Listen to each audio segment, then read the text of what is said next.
চলতি বছরেই বন্ধ শিল্প কারখানা চালুর নির্দেশ প্রধানমন্ত্রী। বিনিয়োগ বান্ধব পরিবেশ নিশ্চিতে সংশ্লিষ্টদের উদ্যোগ নেয়ার তাগিদ। রোহিঙ্গা প্রত্যাবাসনে অব্যাহত থাকবে মার্কিন সহায়তা, জানালেন পররাষ্ট্রমন্ত্রী।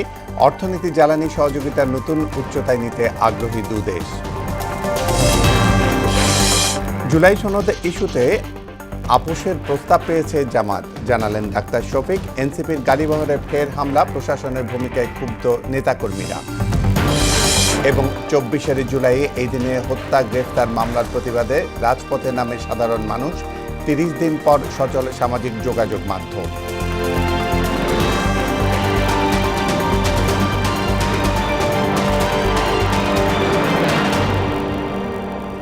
আসসালামু আলাইকুম, স্বাগত মোহনা সংবাদে। এতক্ষণ শুনছিলেন শিরোনাম, পুরো সংবাদের সঙ্গে আছি আমি জাবেদ কারদার। বন্ধ থাকা সরকারি শিল্প কারখানাগুলো চালুর প্রক্রিয়া চলতি বছরের মধ্যেই শেষ করার নির্দেশ দিয়েছেন প্রধানমন্ত্রী তারেক রহমান।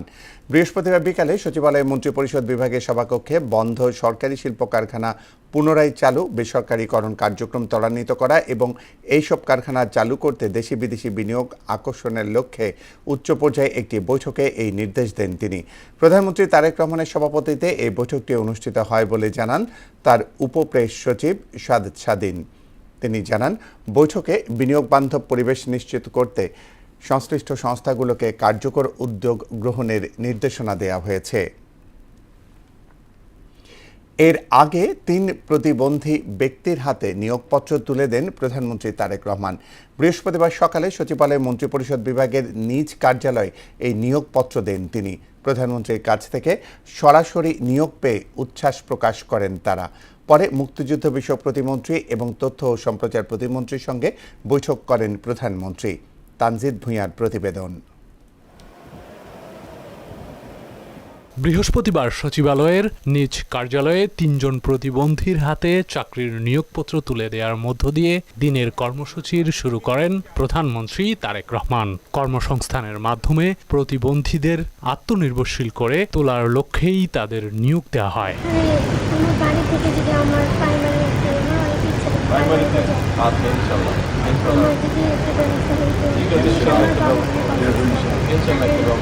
প্রধানমন্ত্রীর কাছ থেকে সরাসরি নিয়োগপত্র পেয়ে তারা উচ্ছ্বাস প্রকাশ করেন। সমাজ কল্যাণ মন্ত্রী এজেএম জাহিদ হোসেন, প্রতিমন্ত্রী ফারজানা শারমিন পুতুল সহ প্রধানমন্ত্রীর দপ্তরের কর্মকর্তারা এ সময় উপস্থিত ছিলেন।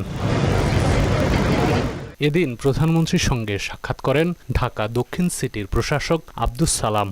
পরে তিনি জানান, দুর্যোগপূর্ণ আবহাওয়ার কারণে 1 আগস্টের পরিবর্তে 29 আগস্ট ঢাকা উৎসব পালিত হবে। প্রকৃতির এই কারণে এটা চেঞ্জ করে এখন আমরা 29 তারিখে নিয়েছি। মাননীয় প্রধানমন্ত্রী সদয় সম্মতি দিয়েছেন। 2 সিটির বর্জ্য ব্যবস্থাপনা নিয়ে প্রধানমন্ত্রীর নির্দেশনা রয়েছে বলে জানান স্থানীয় সরকার প্রতিমন্ত্রী মীর শাহে আলম। বর্ষা মৌসুমে যাতে জলাবদ্ধতাও কমে, সব ব্যাপারে মাননীয় প্রধানমন্ত্রীর অনুশাসন বা নির্দেশনা আছে। ঢাকা শহরের ময়লা আবর্জনার অব্যবস্থাপনা কোথায় আছে এবং আমাদের সৌন্দর্য বর্ধন এবং বৃক্ষরোপণের কাজ যেগুলো করছে 2 সিটি কর্পোরেশন, এগুলোতে কোথাও ঘাটতি আছে কিনা বা খাল পরিষ্কার বা বিভিন্ন পুরো পরিষ্কার পরিচ্ছন্নতার বিষয়টা নিয়েই কোনো ঘাটতি থাকলে এগুলো একটু আপনারা আপনাদের মাধ্যমে, সম্মানিত সাংবাদিকদের মাধ্যমে আমরা একটু নোটিশে আনতে চাচ্ছি, যাতে তাহলে আমাদের বুঝতে সুবিধা হবে।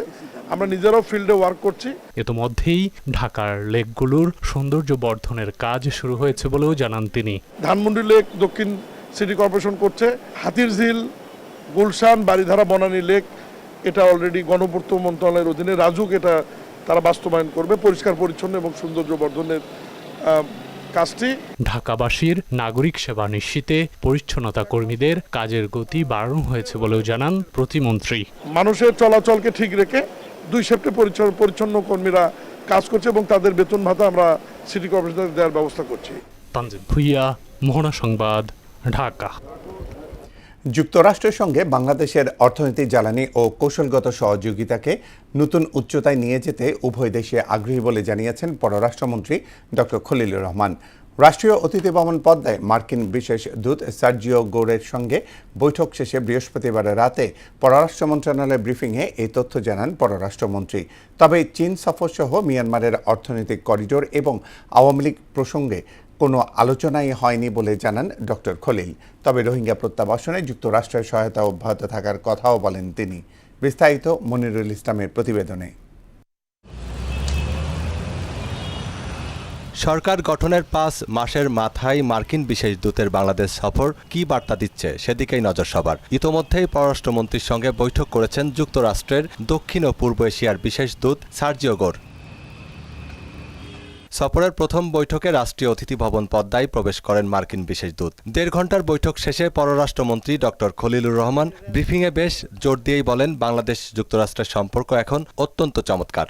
আমাদের দু দেশের মধ্যে অত্যন্ত চমৎকার বাইল্যাটারাল রিলেশনশিপ এখন বিদ্যমান এবং এটাকে আরও কীভাবে এগিয়ে নিয়ে যাওয়া যায় সে ব্যাপারে আমরা ইতিবাচক আলোচনা করেছি।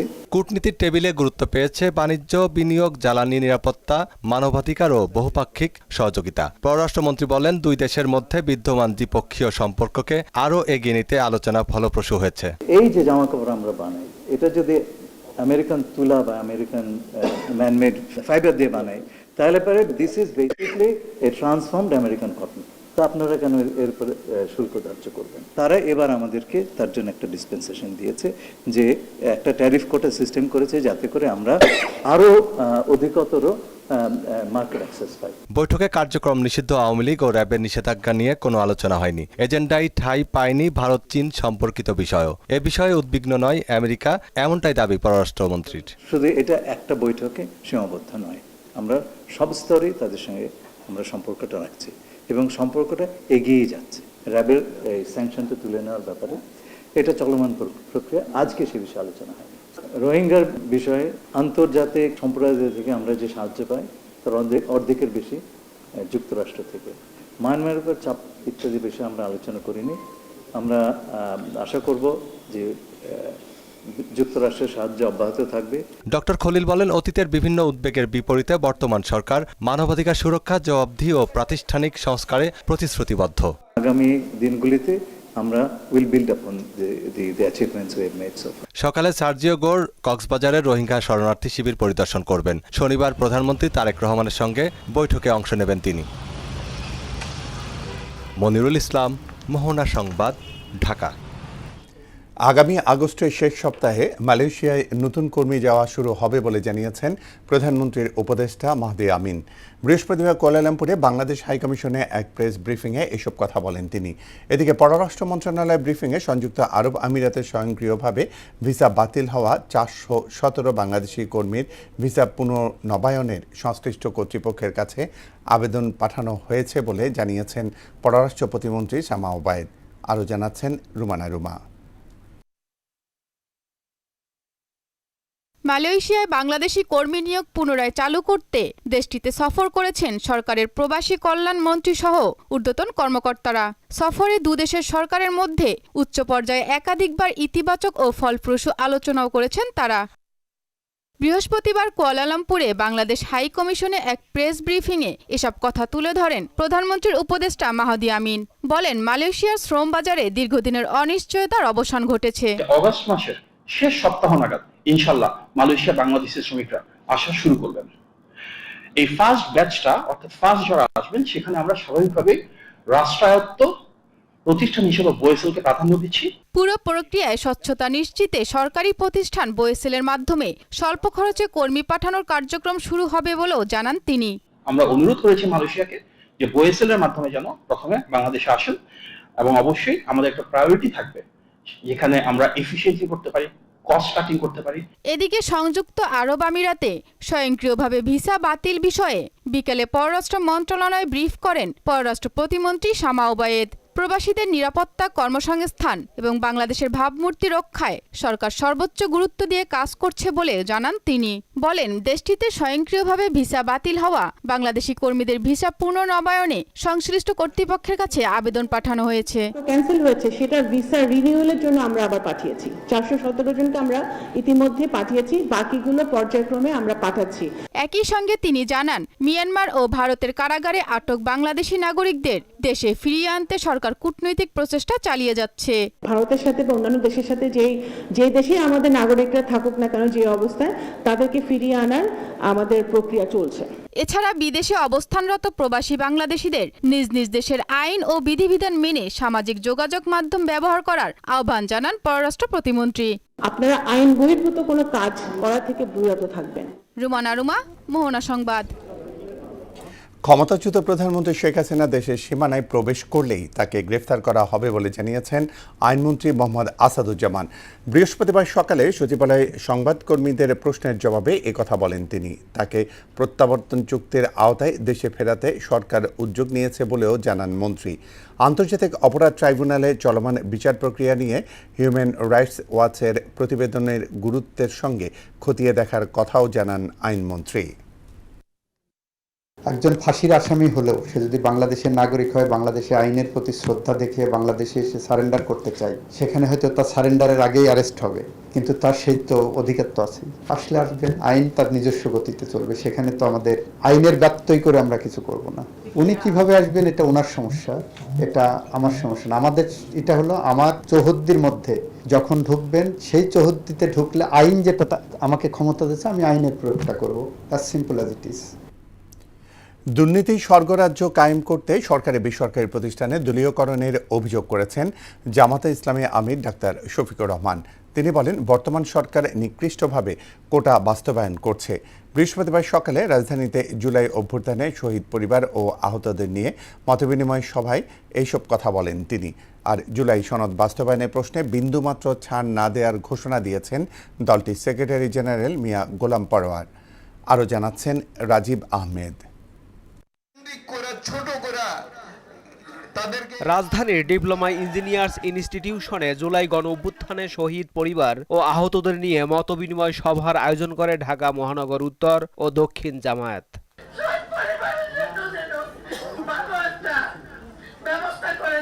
এতে দলটির কেন্দ্রীয় সেক্রেটারি জেনারেল মিয়া গোলাম পরোয়ার বলেন, জুলাই গণ অভ্যুত্থানে শহীদদের রক্ত কোনোভাবেই বৃথা যেতে দেয়া হবে না। শহীদদের যে আবেগ, যে কষ্ট, যে মান অভিমান, চাওয়া পাওয়ার যে প্রসঙ্গ আপনারা তুলেছেন, আশ্বস্ত করতে চাই আপনারা হতাশ হবে না, নিরাশ হবেন না। শহীদদের রক্ত কখনো বৃথা যায় না। প্রধান অতিথির বক্তব্যে জুলাই সনদ ইস্যুতে জামায়াতকে বহুবার আপোষের প্রস্তাব ও লোভ দেখানো হয়েছে বলে জানান ডাক্তার শফিকুর রহমান। তিনি বলেন, এই সনদ বাস্তবায়ন না হলে জাতির সঙ্গে প্রতারণা করা হবে। আপোষের অনেক প্রস্তাব দেওয়া হয়েছে, অনেক লোভ টোপ বিভিন্নভাবে দেওয়া হয়েছে। আমরা এ পর্যন্ত এগুলা ঘৃণা করে প্রত্যাখ্যান করি। আপনারা জাতির সাথে দেওয়া কথা লঙ্ঘন করেছেন, আপনারা জাতির সাথে বিশ্বাস রক্ষা করেন নাই। বর্তমান সরকার প্রতিটি প্রতিষ্ঠানকে দলীয়করণ করছে বলেও অভিযোগ করেন তিনি। কোটা অত্যন্ত নিকৃষ্টভাবে এখন বাস্তবায়ন হচ্ছে। বাছাই করে করে অসৎ দুর্নীতিপরায়ণ লোকদেরকে প্রধান জায়গায় প্রদান করা হচ্ছে, যেন একটা দুর্নীতির স্বর্গরাজ্য কায়েম করা যায়। সংসদে জুলাইয়ে শহীদ ও আহতদের কণ্ঠস্বর হয়ে প্রতিবাদ করার অঙ্গীকারও করেন ডাক্তার শফিক। সংসদে দেশবাসীর হয়ে, শহীদদের কণ্ঠ হয়ে আমরা চিৎকার করতে থাকবো ইনশাআল্লাহ। রাজীব আহমেদ, মোহনা সংবাদ, ঢাকা। জুলাই শহীদদের বিচার ও রাষ্ট্র সংস্কার সম্পন্ন না হলে দেশের ভবিষ্যৎ অন্ধকার বলে মন্তব্য করেছেন জাতীয় নাগরিক পার্টির নেতারা। বৃহস্পতিবার সিলেটে পৃথক কর্মসূচিতে অংশ নিয়ে তারা এই কথা বলেন। এদিকে গোপালগঞ্জে সার্জিস আলমের গাড়িবহরে ইট পাটকেল নিক্ষেপ এবং ভাঙচুরের ঘটনা ঘটেছে। শিপার চৌধুরীর তথ্য ও চিত্রে আরও জানাচ্ছেন মিশাল বিনতে আনোয়ার। মৌলভীবাজারে যাত্রা বিরতি শেষে দুপুরে সিলেটে পৌঁছান জাতীয় নাগরিক পার্টি এনসিপির শীর্ষ নেতারা। অংশ নেন বেশ কিছু পৃথক কর্মসূচিতে। শাহজালাল বিজ্ঞান ও প্রযুক্তি বিশ্ববিদ্যালয়ের ছাত্রশক্তি আয়োজিত আলোচনা সভায় এনসিপির আহ্বায়ক নাহিদ ইসলাম বলেন, বিচারের মাধ্যমে পুরনো স্বৈরাচারকে দমন ও সংস্কারের মাধ্যমে নতুন ফ্যাসিস্টের উত্থান ঠেকানো সম্ভব। বিচারের মাধ্যমে কেবল পূর্বতন যে ফ্যাসিস্ট শক্তি তাকে দমন করা সম্ভব, তাকে ন্যায় বিচারের মধ্যে আনা সম্ভব, এবং সংস্কারের মাধ্যমে নতুন কেউ স্বৈরাচার হবে না, নব্য ফ্যাসিবাদ হবে না, সেটা নিশ্চিত করা সম্ভব। এ সময় এনসিপির মুখ্য সমন্বয়ক নাসিরউদ্দিন পাটোয়ারি স্পষ্ট জানান, জুলাই শহীদদের বিচার ও রাষ্ট্র সংস্কার না হলে দেশের ভবিষ্যৎ নিয়ে শঙ্কা থেকেই যাবে। 1400 যারা আমাদের ভাইরা চলে গিয়েছে তাদের বিচারটা বাংলাদেশে কমপ্লিট করা আমাদের প্রয়োজন, বাংলাদেশের সংস্কারটা কমপ্লিট করা প্রয়োজন। যদি এটা না হয় আপনারও ভবিষ্যৎ নাই, আমারও ভবিষ্যৎ নাই, আপনার সন্তানেরও ভবিষ্যৎ নাই, বাংলাদেশে কারো ভবিষ্যৎ নাই।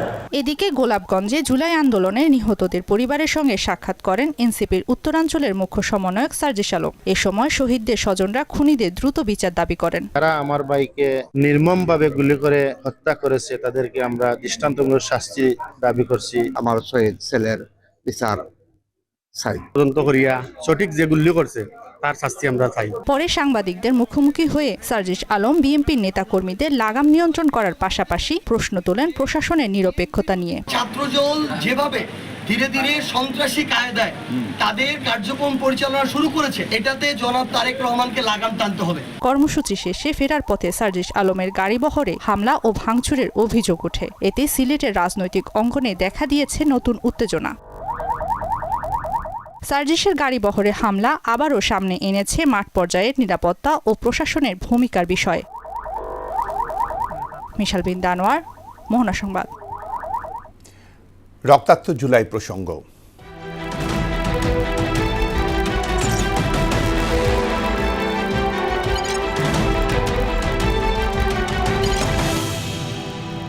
চব্বিশে জুলাই আন্দোলনের এই দিনে মার্চ ফর জাস্টিস কর্মসূচি পালন করে বৈষম্য বিরোধী ছাত্র আন্দোলন।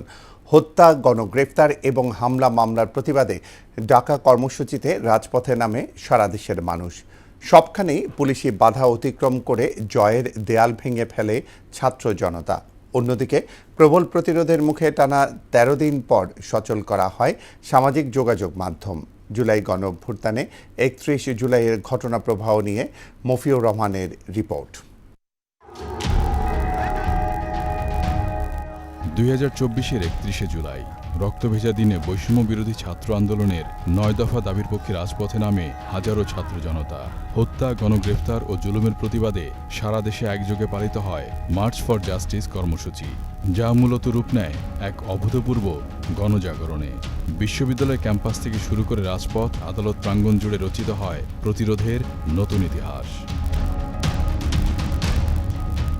৩১ জুলাই দুপুরের দিকে ঢাকা বিশ্ববিদ্যালয়, বুয়েট সহ বিভিন্ন শিক্ষা প্রতিষ্ঠানের শিক্ষার্থীরা মিছিল নিয়ে হাইকোর্ট অভিমুখে রওনা হলে শিশু একাডেমির সামনে বাধা দেয় পুলিশ।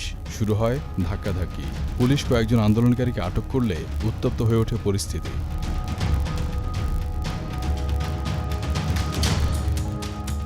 গ্রেপ্তারের প্রতিবাদে দোয়েল চত্বরে অবস্থান নেন শিক্ষার্থীরা। তাদের লড়াইয়ে একাত্মতা জানিয়ে ঢাল হয়ে সামনে দাঁড়ান বিশ্ববিদ্যালয়ের শিক্ষকরাও।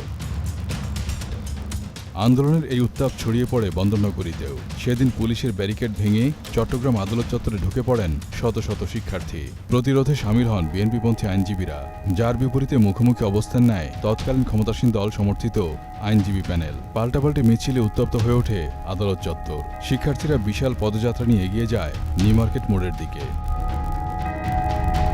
বৈষম্য বিরোধী ছাত্র আন্দোলনের মার্চ ফর জাস্টিস কর্মসূচিতে ২৪-এর ৩১ জুলাই সরব হয়ে ওঠে সারা দেশে বিশ্ববিদ্যালয় ক্যাম্পাস। সিলেটে শাহজালাল বিজ্ঞান ও প্রযুক্তি বিশ্ববিদ্যালয়ের শিক্ষার্থীরা বিক্ষোভ মিছিল নিয়ে জজকোর্টের দিকে এগিয়ে যায়। অন্যদিকে রাজশাহী বিশ্ববিদ্যালয়ের শিক্ষার্থীরা ঢাকা রাজশাহী মহাসড়ক অবরোধ করে। সেখানেও চলে পুলিশের দমন পীড়ন। রাজপথের লড়াই যখন গণ অভ্যুত্থানের রূপ নিচ্ছিল, ঠিক তখন ইন্টারনেট সেন্সরশিপের টানা ১৩ দিন পর এদিন বিকেলে খুলে দেওয়া হয় ফেসবুক ও হোয়াটসঅ্যাপের মতো সামাজিক যোগাযোগ মাধ্যম। টিয়ার গ্যাসের ঝাঁজ, বুলেট আর রক্তচক্ষু উপেক্ষা করে বৈষম্যের বিরুদ্ধে একটি নতুন বাংলাদেশ গড়ার অঙ্গীকার ছিল ২৪শে জুলাই অভ্যুত্থানে।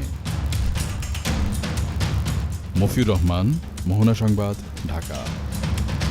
জুলাই গণ অভ্যুত্থানে ২ বছরেও নিয়ন্ত্রণে আসেনি নিত্যপণ্যের বাজার। এই আন্দোলনে যে ইস্যুগুলো আমজনতাকে এক কাতারে দাঁড় করিয়েছিল, দ্রব্যমূল্যের ঊর্ধ্বগতি তার অন্যতম। তবে দীর্ঘ ২ বছরেও পরিস্থিতি উন্নতি না হওয়ায় হতাশ সাধারণ মানুষ। এমন অবস্থায় বাজার সিন্ডিকেট নিয়ন্ত্রণে সরকারকে কঠোর হওয়ার পরামর্শ দিয়েছেন বাজার বিশ্লেষকরা। আরও জানাচ্ছেন উষা ফেরদৌস।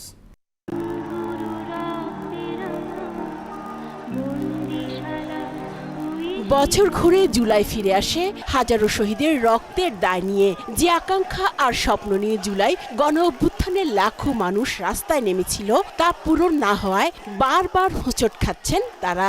অ্যাকচুয়ালি আগের মতোই আছে, কিন্তু আসলে আমরা ওইভাবে আমাদের এক্সপেকটেশন ওয়াইজ আমরা মানে ফ্রিডম পাইনি আর কি। সে বৈষম্যটা রয়ে গেছে আমাদের। জীবনযাত্রার মানটা হলো আপনি একটু খারাপের দিকে যাচ্ছে, মানে সব মিলে মানুষজন কষ্ট আছে। আওয়ামী লীগ সরকারের শেষ সময়ে অনিয়ন্ত্রিত দ্রব্যমূল্য নিয়ে সংসদে ব্যাপক সমালোচনা হয়। 2 জুলাই জাতীয় সংসদে Bangladesh trade and tariff commission সংশোধন বিল 2024 পাশের আলোচনায় অংশ নিয়ে দ্রব্যমূল্য বৃদ্ধি ও সিন্ডিকেটের সমালোচনা করেন সংসদ সদস্যরা। মানুষ আজকে বাজারে গিয়ে তার কাঙ্ক্ষিত পণ্য ক্রয় করতে পারছে না, অথচ চাহিদার চেয়ে কম ক্রয় করছে। বাণিজ্য মন্ত্রী বাজারে নিয়ন্ত্রণ করতে পারছে না, বাজারে নিয়ে সিন্ডিকেটের কথা বহু বলা হয়েছে। আগস্টে সরকার পতনের পর নিত্যপণ্যের দাম নিয়ে মানুষ স্বস্তির আশা করেছিল। অন্তর্বর্তী সরকারের কাছেও তাদের প্রথম ও প্রধান চাওয়া ছিল বাজার ব্যবস্থা নিয়ন্ত্রণ। ডাল তেলের তো দাম কমে নাই, ডাল তেল তো বাড়তি, তেল সবকিছুরই তো দাম বাড়তি, সবই উগ্রগতি, সবই তো বাড়তি। এখন আমরা কি বলতে পারি, আমরা তো সাধারণ পাবলিক কিছু বলতে পারতাছি না। বিএনপি সরকার গঠনের পর বাজেটে 60টি খাদ্যপণ্যের উপর শুল্ক কর কমালেও বাজারে তার প্রভাব নেই, আর এজন্য সিন্ডিকেটের কারসাজিকে দুষছেন সাধারণ মানুষ। মুড়া চালের দামই 70, 60, 80 টাকার মাধ্যমে দ্রব্যমূল্য যেন হচ্ছে এটা যেন লাগামটা টেনে ধরা হয়। এর পিছনে যত কারণ আছে, সিন্ডিকেট সমস্যা, তারপরে আরো যত ধরনের যত কারণ আছে, এগুলো যেন ঠিকভাবে লাগাম টেনে ধরে। এমন পরিস্থিতিতে বাজার সিন্ডিকেট নিয়ন্ত্রণে সরকারকে কঠোর হওয়ার আহ্বান জানালেন এই বিশ্লেষক। সরকার তখনই সফল হবে যখন সে তার দলের লালসাটাকে নিয়ন্ত্রণ করতে পারবে। প্রথম শর্ত, তার দলের লোকজনের লোভ লালসা, এটা যদি নিয়ন্ত্রণে না থাকে সরকার সফল হবে না। পরিবর্তন হলো কি না এইটাকে আসলে সঠিকভাবে মূল্যায়ন করার কোনো স্কেল আমাদের কাছে নাই। মূল্যস্ফীতি নিয়ন্ত্রণে ব্যর্থতার পেছনেও বাজার ব্যবস্থাপনার দুর্বলতাকেই দায়ী করেন বিশ্লেষকরা। উষা ফেরদৌস, মোহনা সংবাদ, ঢাকা। দেশ জুড়ে গেল 24 ঘন্টায় ডেঙ্গুতে 3 জনের মৃত্যু হয়েছে। এ নিয়ে চলতি বছরে এখনো পর্যন্ত মশাবাহিত রোগটিতে মোট 53 জনের প্রাণহানি হলো। এছাড়া গত একদিনে নতুন করে 463 জন ডেঙ্গু জ্বর নিয়ে হাসপাতালে ভর্তি হয়েছেন। স্বাস্থ্য অধিদপ্তরের ডেঙ্গু বিষয়ক নিয়মিত প্রতিবেদনে এই তথ্য জানানো হয়েছে। স্বাস্থ্য অধিদপ্তর জানিয়েছে গত একদিনে ঢাকা বিভাগে ডেঙ্গুতে 2 জনের মৃত্যু হয়েছে। পাশাপাশি এই সময় খুলনা বিভাগে 1 জনের মৃত্যু হয়েছে। অন্যদিকে গত একদিনে ঢাকা বিভাগে সবচেয়ে বেশি 189 জন রোগী হাসপাতালে ভর্তি হয়েছেন। এদিকে গেল 24 ঘন্টায় হামে নতুন করে 4 শিশুর মৃত্যু হয়েছে। আন্তর্জাতিক প্রসঙ্গ, ইরানের অভ্যন্তরে বিভিন্ন সামরিক ও কৌশলগত লক্ষ্যবস্তুতে বড় ধরনের বিমান হামলা চালিয়েছে যুক্তরাষ্ট্র। দেশটির কেশম দ্বীপ সহ বিভিন্ন গুরুত্বপূর্ণ স্থানে হামলায় 2 বছর বয়সী শিশুসহ একই পরিবারের 3 জন নিহত এবং বেশ কয়েকজন হতাহত হয়েছেন। অভিযান শুরু করে এক কড়া হুঁশিয়ারি বার্তায় মার্কিন প্রেসিডেন্ট ডোনাল্ড ট্রাম্প জানান, প্রয়োজনে তেহরানের উপর আরও কঠোর আঘাত হানতে পিছপা হবে না ওয়াশিংটন। বিস্তারিত প্রিয়াঙ্কা নিতুর ডেস্ক রিপোর্টে।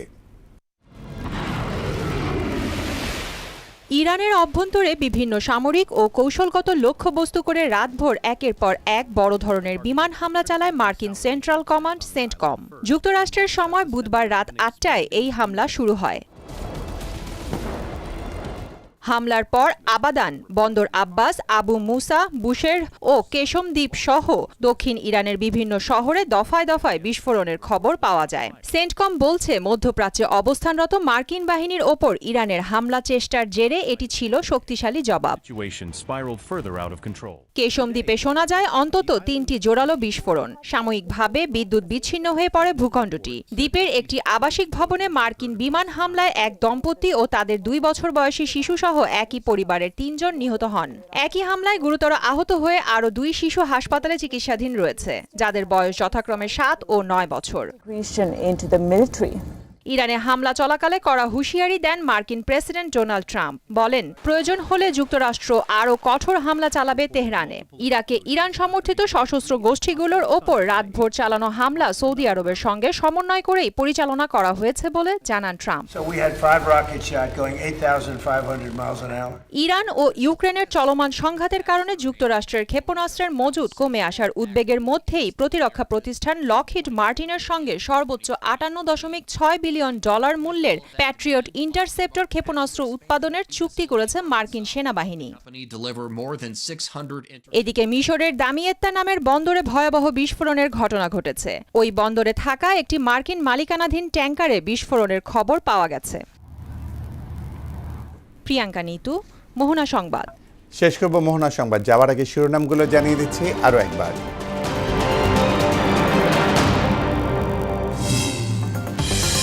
চলতি বছরেই বন্ধ শিল্প কারখানা চালুর নির্দেশ প্রধানমন্ত্রীর। বিনিয়োগ বান্ধব পরিবেশ নিশ্চিতে সংশ্লিষ্টদের উদ্যোগ নেয়ার তাগিদ। রোহিঙ্গা প্রত্যাবাসনে অব্যাহত থাকবে মার্কিন সহায়তা, জানালেন পররাষ্ট্রমন্ত্রী। অর্থনীতি, জ্বালানি সহযোগিতার নতুন উচ্চতায় নিতে আগ্রহী দুদেশ। জুলাই সনদ ইস্যুতে আপোষের প্রস্তাব পেয়েছে জামাত, জানালেন ডাক্তার শফিক। এনসিপির গাড়িবহরে ফের হামলা, প্রশাসনের ভূমিকায় ক্ষুব্ধ নেতাকর্মীরা। এবং 24 জুলাই এই দিনে হত্যা গ্রেফতার মামলার প্রতিবাদে রাজপথে নামে সাধারণ মানুষ। 13 দিন পর সচল সামাজিক যোগাযোগ মাধ্যম। এই ছিল মোহনা সংবাদে। মোহনার সবশেষ খবর জানতে ভিজিট করুন www.mohna.tv। সংবাদ দেখতে পারেন ফেসবুক, ইউটিউবেও। এতক্ষণ সঙ্গে থাকার জন্য ধন্যবাদ সবাইকে।